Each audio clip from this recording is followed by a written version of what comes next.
The Orbital Academy Varsha L was a floating marvel of galactic engineering, an elite institution that gathered the brightest minds from dozens of species across the galaxy. Suspended over the neutral moon of Vultra Prime, it was a place of learning, diplomacy, and careful balance between cultures.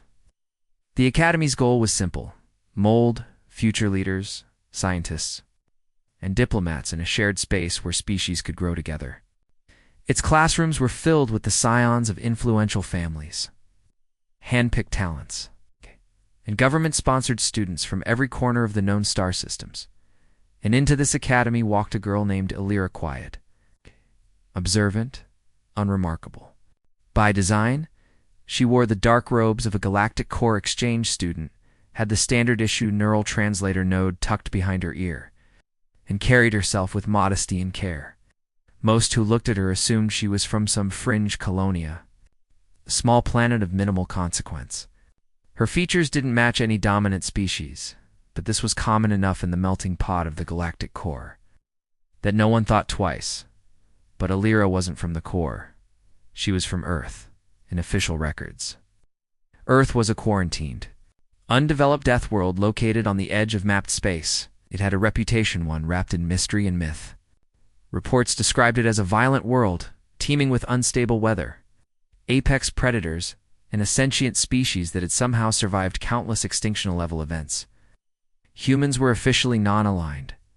Few had seen one in person. Most believed they were either extinct or fabricated by fearmongers. The truth was more complicated. Earth, though quarantined, wasn't entirely cut off. Quiet diplomatic channels existed, backdoor deals, experimental arrangements, and intelligence-gathering missions that fed galactic powers just enough information to stay curious and afraid. One such arrangement had led to Elira's enrollment at Varsha L. Her mission was clear: observe, learn, and never reveal her species. She wasn't a soldier, spy, or diplomat. She was a student, a real one. But she was also a test subject, an ambassador of Earth's intelligence community. Her very presence was an experiment in adaptation. How would a human fare in the most advanced alien academy in the galaxy? For 6 months, the answer had been remarkably well. She excelled in every subject. Reflexes in combat simulations rivaled the battle-trained Valkyrie. Her debate skills bested the logical Vesh. She even adapted to the fluid language of the aquatic cephalites faster than anyone expected, and yet she never showed off. She always remained just under the radar, failing, never dominating. The perfect ghost in the machine. Her classmates knew her as Elira of Core Fringe, the quiet girl who listened more than she spoke, who laughed at odd moments, whose eyes always scanned the exits. She never talked about her home planet. When asked, she gave vague answers about foggy skies and strange gravity. A few of the more perceptive students, like Kravax, the Scytheran linguists, suspected something unusual. But nobody pressed her. Not in Varsha L, not in a place where everyone had secrets. And then the incident began. It was supposed to be an ordinary day. The students of Classroom 7 Gamma were gathered for a galactic ethics seminar. Today's topic was the morality of preemptive defense, particularly volatile subject when debated by species who had historically exterminated one another. The discussion turned heated. The Makari, a warrior race of armored crustaceans, took offense to a hypothetical scenario involving forced disarmament. A few raised voices escalated into threats. And then someone no one could say hoof-flipped a table. The room descended into chaos. Ellery ducked as a pulse blade hissed through the air. Cephalites shrieked and scrambled into vents. Desks turned into barricades. The exits locked with a deafening clang. It wasn't an accident. The Academy's internal systems had been overridden. This was not just a classroom fight. It was a planned operation coup. In seconds, the entire Orbital Academy plunged into conflict. Sections of the station went dark. Emergency beacons flashed. Communications jammed. And in Classroom 7 Gamma, war erupted. Elira crouched beneath a console, her heartbeat steady, not from fear, but from calculation. She assessed angles, exits, hostiles, and threats. She watched the Makari advance on terrified students. She watched her classmates scramble, scream, and freeze. Her cover still held. No one knew what she was, but as the first pulse shot scorched the floor near her cheek, something ancient stirred in hers, something human. Survival instinct, battle memory, fury wrapped in calm. They had brought war to her classroom. They had no idea what they had just awakened. The moment war broke out inside the classroom, the true scale of the crisis became clear. This wasn't a simple altercation between frustrated students.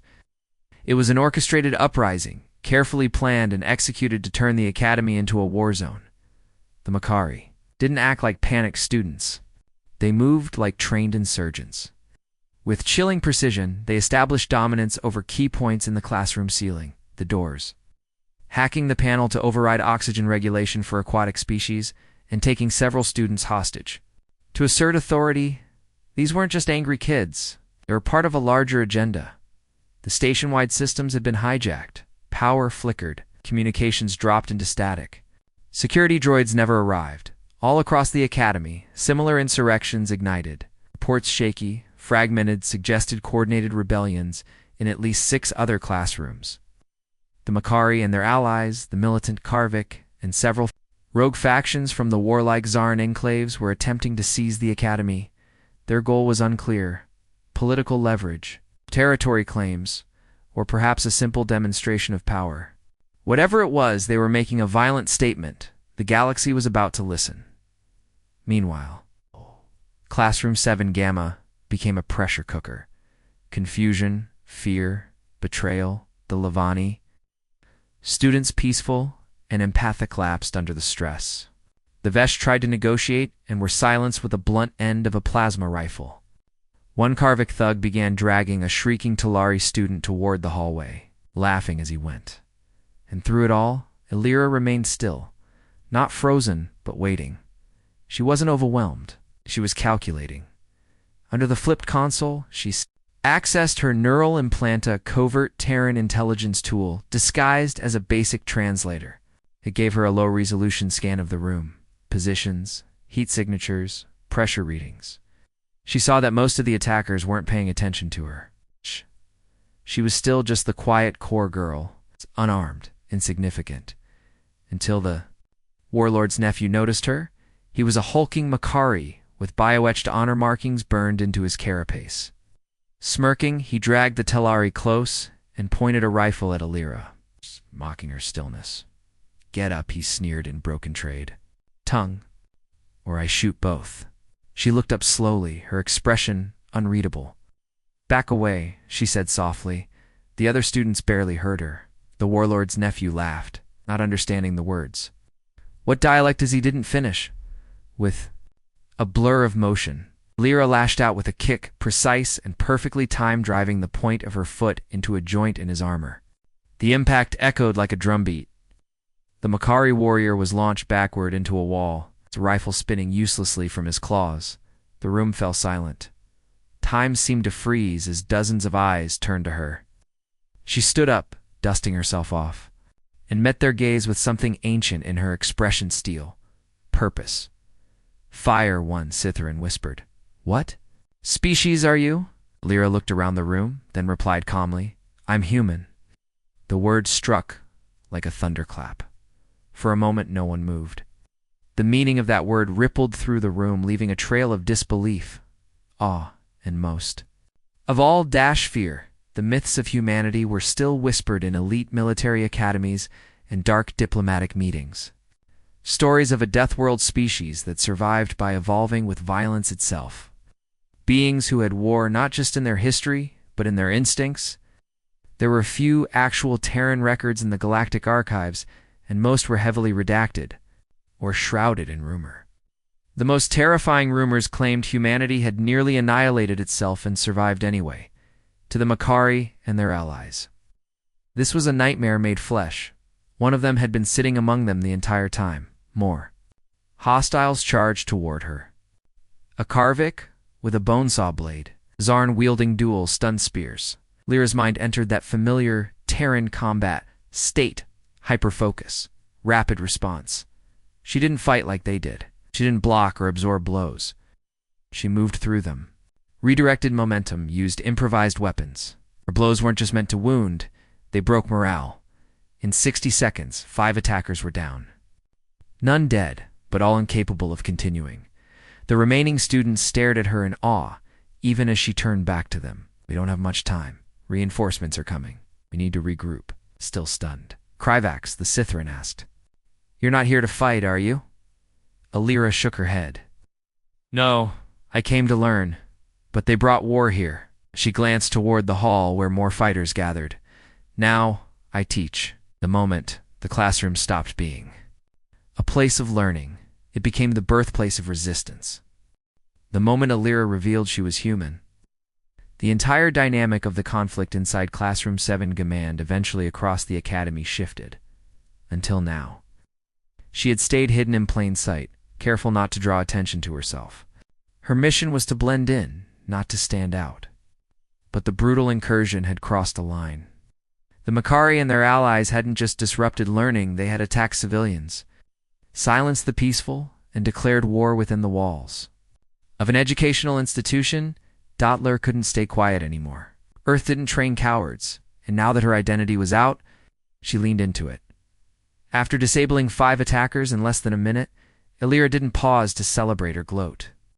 She acted with military clarity, the classroom still reeling from the sudden reversal. She turned to the remaining students, many of them huddled in fear, some still in shock, and began to organize. Barricade the doors, she ordered, already dragging a flipped desk to the entrance. Ventilate the upper ducts, they'll try gas. Move the wounded to the back corner and seal the environmental pods. The stunned students obeyed instinctively. Authority radiated from her, not loud, not forceful, but rooted in calm competence. In a moment of madness, someone was thinking.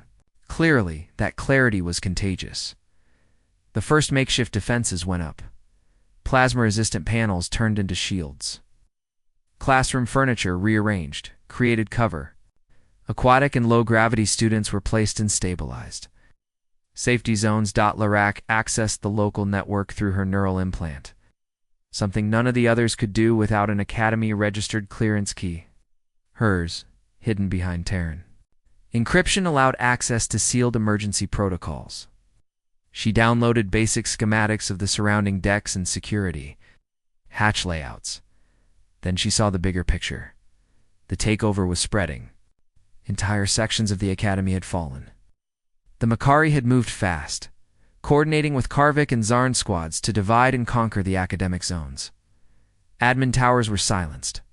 AI communication nodes had been severed. External transmissions were being blocked by an orbital dampening field. They were isolated, trapped. Forgotten. Lyra could have tried to sneak out, disappear again, and wait for the galactic authorities to respond if they ever would. But that wasn't how humans operated. When war came, Earth didn't hide behind bureaucracy. Earth adapted, fought, and more often than not -1, with a few hacked pulses through her implant. She linked up with emergency relays that hadn't been destroyed yet. She began sending encoded pings, signals in old Earth battle cadence repetition, pattern shifts, and feedback loops. The enemy wouldn't recognize it, but someone might. In the meantime, she needed allies. She turned to the students. This classroom won't hold forever. We need to move, secure safe ground, and gather whoever's left. The Sithran linguist, Kryvax, hesitated. You're serious? You're not military? No, Alira replied, adjusting her sleeves. I'm a high school student. We just handle things differently where I come from. Nervous laughter broke out among a few of them. She allowed it for 3 seconds. Then she moved to the door, reactivating the magnetic seal and motioning for the Karvik blade she had disarmed earlier. Anyone who wants to live, follow me. She led a small squad out of the classroom and into the burning hallways of the academy there. Journey to the auxiliary maintenance shaft on Deck 3 was anything but quiet. They had to dodge 2 patrols, disable a turret with improvised explosives from chemistry class materials, and navigate through a decompressed corridor section using emergency suits. Each time they were met with resistance. Alira took point. Not because she didn't trust the others, because she knew they needed an example, and they followed. Not just because of fear, but because something deeper had settled in the hearts of the students. Respect Lyra didn't have fancy tech or alien bio-augmentation. She wasn't bred for war like the Makari, but her tenacity, her creative tactics, her refusal to panic in the face of death, that was terrifying in its own right. In Earth history, humans had faced extinction again and again. And again they had survived, adapted, overcame. That same instinct was alive in Lyra now.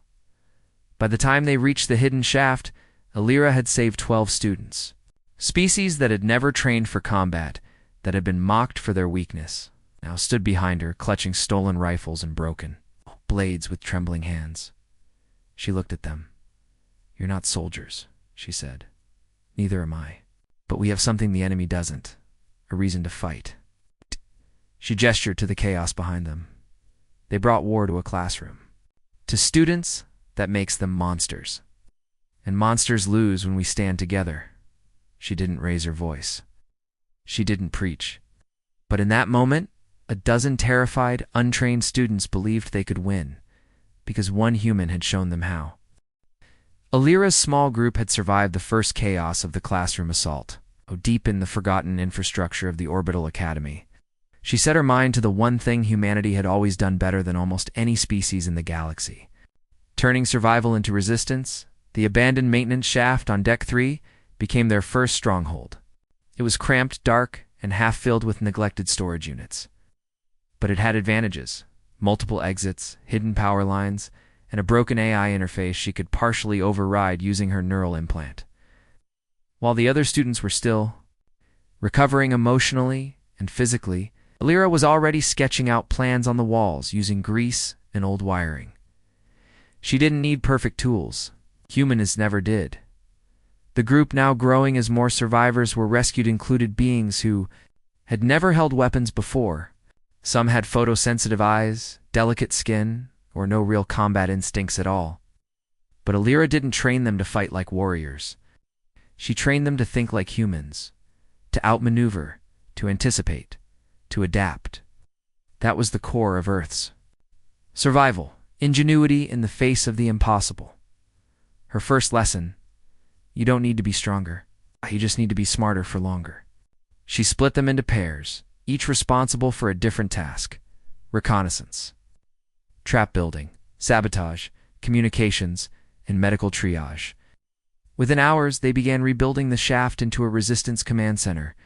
She set up early warning alarms using scavenged motion sensors from cleaning drones. She weaponized classroom supplies, flash powder from chemistry kits, directional sound bursts using repurposed acoustic projectors, and smoke bombs made from condensed nutrient canisters. Lyra wasn't trying to fight an open war.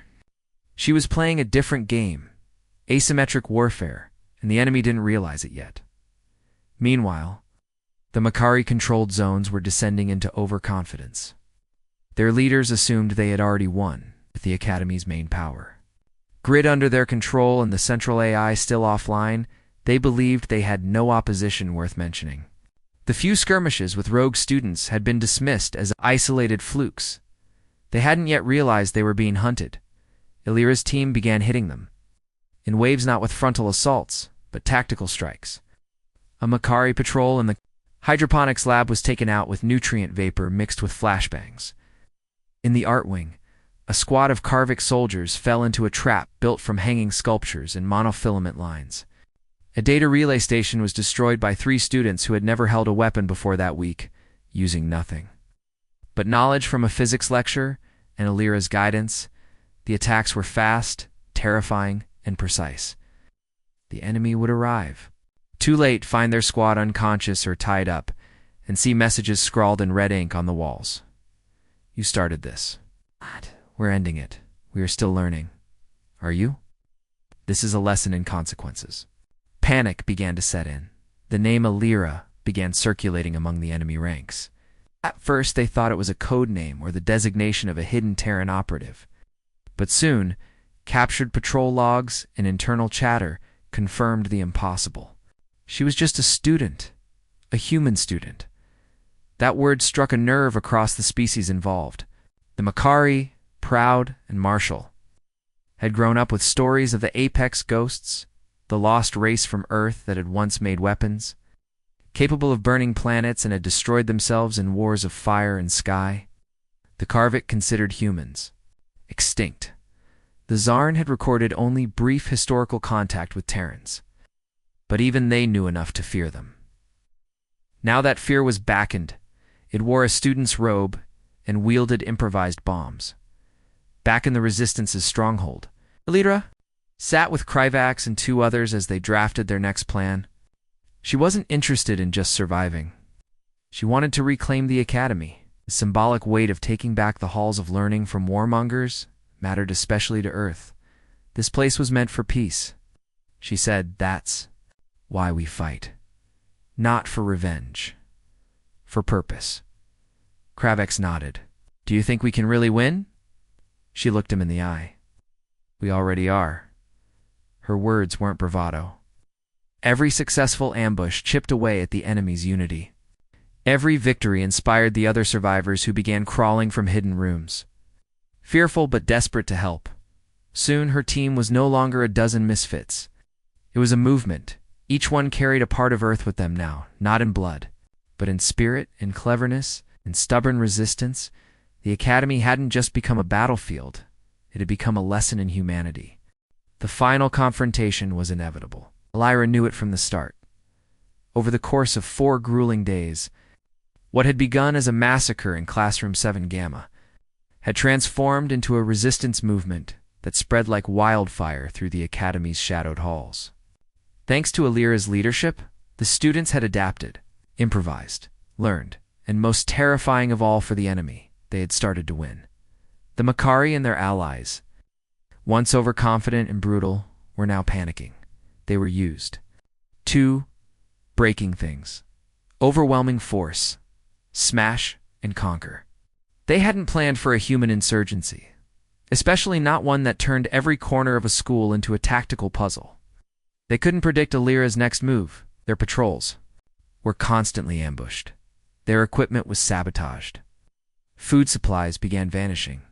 Even their own comms were hacked, broadcasting distorted Earth music and cryptic messages. "You failed this test. Pop quiz. What's fear feel like? Humanity is in session." Worse still, their fighters began to desert or collapse from mental fatigue. These weren't seasoned warriors. Most were political muscle, thugs in armor, or opportunists from species that had never faced a human mind in combat. Now they had. And Alira was just getting started. The tipping point came on the 5th day, when the Makari warlord himself arrived in the Academy's central chamber, once the site of student debates, now the stronghold of the invaders. He was older than the others, larger, with blackened claws and ceremonial armor marked by dozens of victorious battles. His name was Droxin, son of the Scourge, and he had never lost a war until now.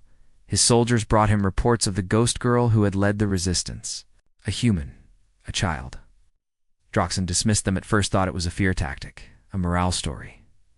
But when he saw the footage, when he watched her single-handedly dismantle an armored squad with a broken mop handle and classroom gear, he knew. The old legends were true. Earth had sent someone. And that someone was a problem, determined to reclaim control. Droxin gathered the last of his elite forces and made a final move. His goal was simple: crush the rebellion in a single show of power. Kill the girl, display her body, end the story. But Alira was already waiting. She had predicted his move. She understood. His type prideful, reactive, obsessed with dominance. She had studied creatures like him before, on Earth. Some had claws, others had nukes. They all fell the same way. The final battle took place in the Academy's central chamber. Now, a cracked ruin filled with shattered walls, overturned furniture, and burn marks. Alira stood at the head of her coalition, over 60 students from across 14 species, none of them professional soldiers. But each had been trained in the one thing Alira knew best: survival through unity. Droxin marched into the chamber with 20. warriors at his back. "You human," he growled, voice echoing. "You are a child playing with fire." Alira didn't flinch. "And you're a fool who brought war into a school. I've ended wars that shook planets. I've bathed in acid storms. You're an insect. You're talking too much," Alira said, casually activating the signal with her neural implant. That was the moment the trap sprang. Flashbangs, EMP bursts, sonic disruptors. Every wall of the chamber erupted with improvised weapons crafted from the very heart of the academy. The Makari elite were blinded and disoriented within seconds. Then the students moved. Not as a mob, but as a coordinated force. Pincer formations, choke points, ambush tactics. The Vesh provided suppressing fire with tuned sound emitters. The Flotari cut off escape routes by manipulating gravity panels. Even the smallest students used slingshots and gas charges to disarm or disable the invaders. And in the center of it all, Alira advanced on Droxin, he roared, swinging a plasma axe that hissed through the air. She dodged, ducked, slammed a sharpened learning console into his exposed joint. He staggered. "You can't win," he snarled. She leaned close, eyes like fire. "I already did. You just haven't realized it yet." She drove a shock baton into his armor, right where the exoskeleton bent. And Droxin collapsed. The remaining Makari threw down their weapons. In the aftermath, the Academy's systems came back online. The Galactic Council responded too late to help, but just in time to see the results. Reports were compiled. One truth became undeniable. A single human exchange student had led the rebellion that saved the Academy. When interviewed, Lyra simply said, "I came here to learn. I still am.